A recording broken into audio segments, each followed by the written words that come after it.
सोचिए, एक रात आप गहरी नींद में हो और अचानक दुनिया के दूसरी तरफ वॉशिंगटन डीसी के एक कमरे में बैठे कुछ लोग सिर्फ एक नंबर बदल देते हैं। सिर्फ 0.25% ब्याज दर का बदलाव, और उस छोटे से बदलाव के बाद भारत की शेयर मार्केट गिरने लगती है, रुपया बेचैन होकर कांपने लगता है, विदेशी निवेशक सूटकेस उठाकर भाग खड़े होते हैं और यहां तक कि भारत सरकार तक की सांसें रुक जाती हैं।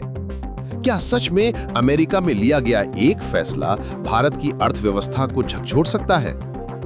जो कहानी आप अब सुनने वाले हैं वो सिर्फ एक अध्याय नहीं, बल्कि दुनिया की सबसे खतरनाक आर्थिक जंजीर है। शुरुआत है पहले अध्याय से, जब फेड की उस रात ने दुनिया को हिला दिया। साल था 2008। वॉल स्ट्रीट खून से लथपथ था, दुनिया मंदी में धंस रही थी, और तभी यूएस फेडरल रिजर्व ने ब्याज दरों को लगभग 0% तक गिरा दिया। उस रात कुछ ऐसा हुआ जिसे बाद में the great flood of dollars कहा गया। अमेरिका से अरबों खरबों डॉलर दुनिया भर में फैलने लगे और भारत जैसी उभरती अर्थव्यवस्थाएं सोने की तरह चमकने लगीं। हर तरफ पैसा ही पैसा। शेयर मार्केट रिकॉर्ड तोड़ रहा था, रुपया मजबूत था, विदेशी निवेशक बाढ़ की तरह भारत में घुस रहे थे। लेकिन यह सिर्फ शुरुआत थी। अब आते हैं दूसरे अध्याय पर, जब फेड ने अचानक पैसे वापस खींच लिए। साल आया 2013। फेड के चेयरमैन बर्नैंके ने बस एक घोषणा की, हम जल्द ही ब्याज दरें बढ़ाएंगे। बस इतना ही कहा था और भारत में ऐसा माहौल बना जैसे किसी ने अचानक देश की नब्ज दबा दी हो। इसके बाद जो हुआ उसे पूरी दुनिया ने नाम दिया द टेपर टेंट्रम। रुपया एक ही महीने में 15% टूट गया। एफआईआईज ने 70,000 करोड़ निकाल लिया। भारत के बॉन्ड यील्ड आसमान छूने लगे। तेल और सोना महंगा, और देश को बचाने के लिए सरकार को इमरजेंसी कदम उठाने पड़े। ये था वो दिन जब भारत को समझ आया कि फेड सिर्फ अमेरिका का बैंक नहीं, दुनिया का दिल है। अब तीसरे अध्याय पर बात करते हैं, लेकिन आखिर ऐसा होता क्यों है? इस रहस्य को समझने के लिए आपको दुनिया की सबसे खतरनाक लेकिन छुपी हुई समीकरण समझनी होगी। जब यूएस फेड ब्याज बढ़ाता है तो अमेरिका की बॉन्ड मार्केट दुनिया में सबसे सुरक्षित मानी जाती है।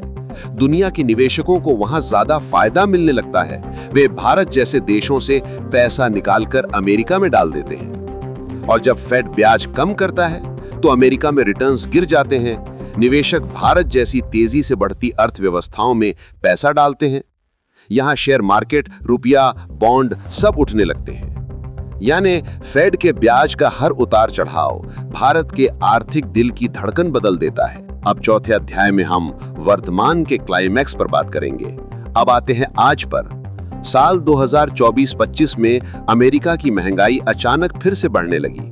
फेड ने ब्याज बढ़ाने का संकेत दिया, और आप यकीन नहीं करेंगे, सिर्फ संकेत भर से एफआईआईज ने भारत से एक ही सप्ताह में 19,000 करोड़ निकाल लिया। रुपया कमजोर होकर 84.5 के पास पहुंचा। आईटी और बैंकिंग सेक्टर गिर गया और भारत ने तुरंत तेल के आयात को लेकर इमरजेंसी रिव्यू बैठाया। एक छोटी सी गूंज वॉशिंगटन के एक कमरे से उठी और उसका झटका दिल्ली तक महसूस हुआ। अब अंतिम अध्याय में हम ये देखेंगे कि भारत इस जाल से कब निकलेगा। जब आप सोच रहे होंगे कि क्या भारत हमेशा फेड के इशारों पर नाचेगा, तो कहानी यहाँ एक अप्रत्याशित मोड़ लेती है। भारत धीरे धीरे इस जाल से खुद को मुक्त कर रहा है। भारत की डिजिटल इकोनॉमी तेजी से बढ़ रही है, मुद्रा अंतर्राष्ट्रीय व्यापार में इस्तेमाल होने लगी है, फॉरेक्स रिजर्व्स लगातार बढ़ रहे हैं। भारत दुनिया की 5वीं नहीं, जल्द ही तीसरी अर्थव्यवस्था बनने वाला है। जिस दिन भारत की अर्थव्यवस्था यूएस डिपेंडेंट नहीं रहेगी, उस दिन वॉशिंगटन में बैठा फेड जब ब्याज बढ़ाएगा तो दुनिया कांपेगी, लेकिन भारत मुस्कुराएगा। ये कहानी खत्म नहीं हुई। इसका अगला अध्याय भारत का भविष्य लिखने वाला है।